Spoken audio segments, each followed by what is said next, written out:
台湾李克伟表示，政府本色地爱改成白色透明，就是避免家庭本色藏有塑胶废弃物。不过，主体大楼的本色却拢被票当作塑胶废弃物，需要委托民间清运公司处理。根据估算，本色若对水费征收，每个月2万块左右。不过，委托清运公司对3万到8万不等，予大楼住户增加真济负担。所以，议员认为本色定时定点收运是未来趋势，要求环保局增加升降机的本色车协助大楼清运。子母车升降车辆真的实在是太少了这文的大家文爱安呢为因为没有办法负担这个环保公司这个庞大的一个费用个假这怎变成这个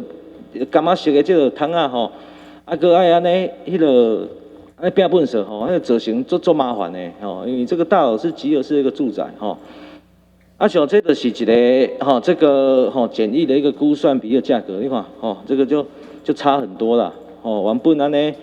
因为我们缴税嘛是天经地义那迄个环保局给咱收本色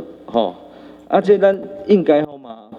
不能让这个大楼的住户啦，这个额外造成这么多的一个负担。现在大楼越来越多，很珠惜集合式的住宅这样的大楼，在台南市大概有3000个。那目前呢，有一些个案，比如说跟环保局这边讲说，看能不能环保局协助收运，所以变成是在定时定额垃圾不落地的机制之下，例外的会去收运这些大楼这种状况。可是如果说要全部3000个大楼，都用议员建议的这样的方式的话，当然这个方式它有它的可行性，但是呢，以现在环保局的量能来讲，实在是没有办法做得到。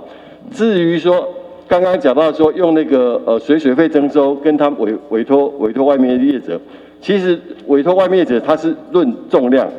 多少吨。如果大楼呢愿意把它垃圾的分类的更清楚，事实上它有可能比水费还要便宜。另外，议员进一步关心主体大楼，认为并不是营业场所，政府每一档爱用申报公安检查，而且费用是逐档增加。对一寡20-30档的老旧大楼，住户经济状况较歹，造成加大负担。所以，总日巡嘛要求消防局出面协助，来保障弱势族群的公安消防安全。